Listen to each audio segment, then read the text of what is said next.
catastrophic situation in a generation.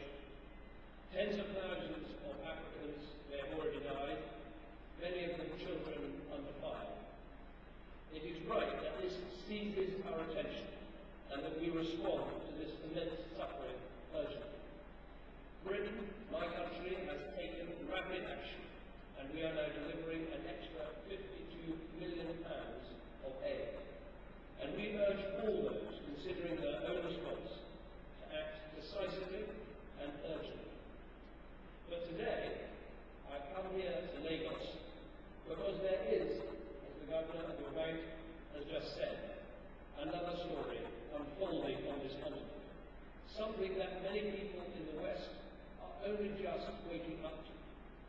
Tell me this, which part of the world has seen its number of democracies increase nearly 8-fold in just 2 decades?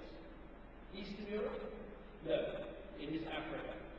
Which continent has 6 of the 10 fastest growing economies in the world? Asia? No, it's Africa. Which country is predicted by some to have the highest average GDP growth in the world over the next 40 years? You might think Brazil, Russia, India or China. No, you should think Africa. You should think Nigeria.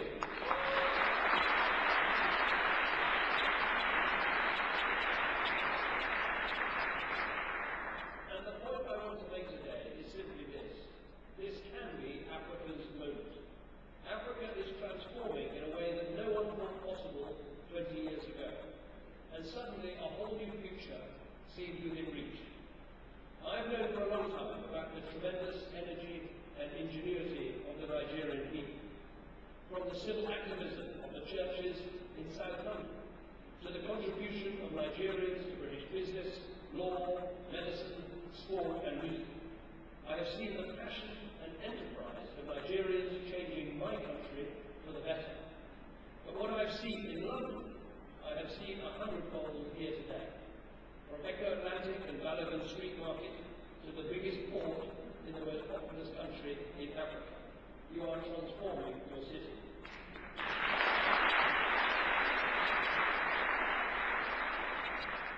And your fellow Africans are doing the same all over the continent.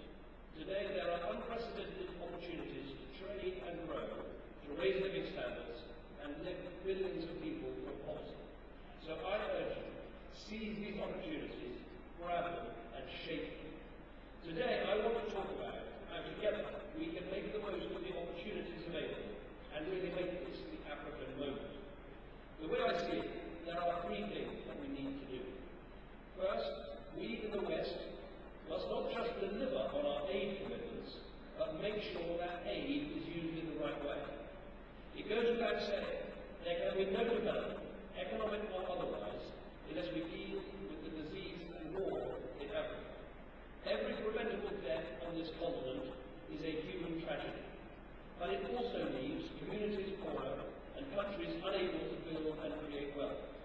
It isolates them from the global economy, as businesses understandably question the value of investing in countries that are ravaged by malaria, by drought or by conflict. So if we want Africa to climb the ladder of prosperity, we have to continue to take urgent action to save lives. That is why we're taking action to provide for the starving in the Horn of Africa. And that is why Britain will keep its promise to the poorest in the world, increasing spending on aid to 0.7% of gross national income from 2013.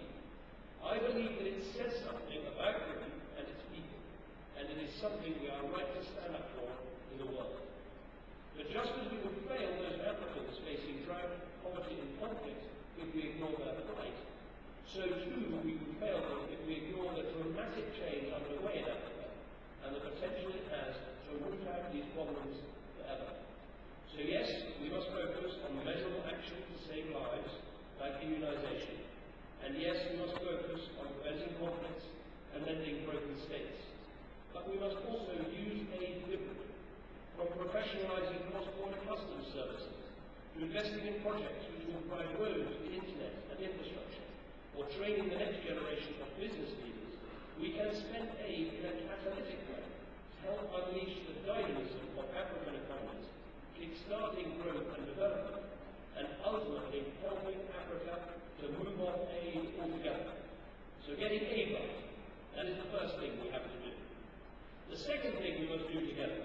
is to unleash economic growth through private enterprise and trade. That is what has lifted hundreds of thousands out of poverty in Brazil, in China, in Indonesia, and it can do the same here in Africa. So it's right we give the poorest countries the most open access to European markets, and it's right for a world trade deal that helps countries develop. But I would argue that more changes are needed, both here and around the world. Change here, because at the moment just 12% of African trade is with other African nations. In Europe, it is over 2/3. Imagine the prize if Africa increased its trade in this way. An African free trade area would increase GDP across the continent by as much as $62 billion a year. That is nearly 20 billion more than the world gives to sub-Saharan Africa in aid. And we need change in Britain too, because frankly, we're just not doing enough to pursue the possibilities of trading with you. Right now, Britain is in danger of missing out on one of the greatest economic opportunities on the planet, and we cannot let that happen. Today, Britain accounts for less than 4% of Africa's exports. That is almost 3 times less than China, and one of the reasons I'm here is to make sure that we catch up. It's why I brought a plane load of business leaders, and it's why we want to do more to extend loan guarantees and trade finance to British companies that are looking to do business in Africa. Because we see Africa in a new and different way. Yes, this is still a continent in which to invest our aid, but above all, this is a place to trade. Now the third thing that has happened is long-term political reform. That means recognizing that one of the best guarantees of economic progress is to put in place what I call the building blocks of democracy: the rule of law, property rights, legal redress, an independent judiciary, and more open and transparent and accountable and democratic government. Here in Nigeria, you are putting in place many of those building blocks, from a lively and open media and an active civil society to the recent elections which were widely regarded as the most free and fair in your country's history. For much of this year, the eyes of the world have been to the north with the momentous events of the Arab Spring. But this is a time for the whole of Africa to meet the aspirations of its people, a time when aid, trade and democracy can come together to offer a new future for Africa and its people. So aid, trade, democracy. These are the 3 things that we need. These are the ways Africa will meet its moment of opportunity. But progress will not come automatically. We have to live up to the moment. We have to work for change. And let me tell you why. It's because there are doubters out there who will say these things just aren't possible. There are the aid skeptics who say aid is just wasted, so there's no point. There are the trade skeptics who say trade can only ever mean exploitation. And then there are the democracy skeptics who say that political reform in Africa will not and cannot happen. These skeptics have powerful arguments, but if they win, Africa will lose. So we have to take them on, and we have to prove them wrong. Let me take each in turn. Let me start with the aid skeptics. I'll be honest with you. There are some people back at home who don't like Britain's aid commitment. They see us making difficult cuts to budgets at home and wonder why we increase our spending abroad. And they look at where some of our aid money has gone in recent years, the wrong priorities,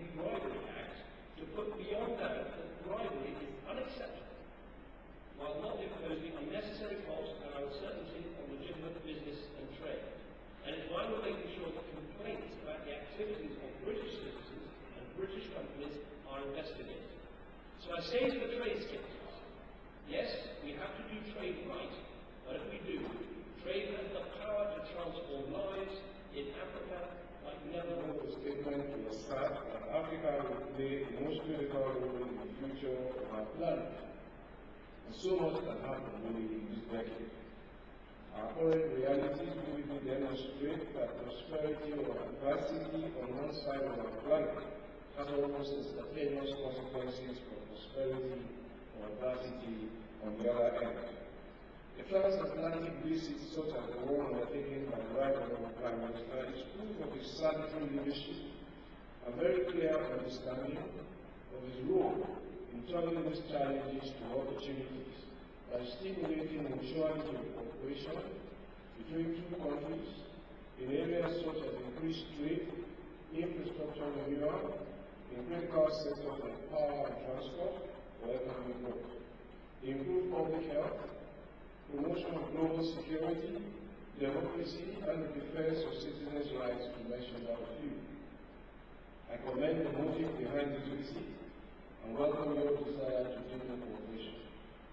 I must acknowledge the business development and partnership orientation of your representatives in the British High Commission in Nigeria and the support that we have enjoyed with the Department for International Development, DP. I dare say we need to scale up this support and cooperation. We particularly seek collaboration also towards encouraging and recruiting Nigerian professionals based in diaspora, and I think those are some of the issues the gentleman has alluded to. And the sense, of course, is through this collaboration to see how we can bridge the gap in the remuneration package that our local economy provides and gives them a sense of security to want to come back to lend their hand to nation building. I do hope that this visit will become the most symbolic reference point of the escalation of the revival of those relationships for mutual benefits which support growth of both countries and their economies in a way that issues of poverty and human development can be remedied by the creation of economic opportunities. Private Prime Minister, I thank you for the visit, and I look forward to a collaborative follow-up of limitless possibilities. Thank you, and welcome.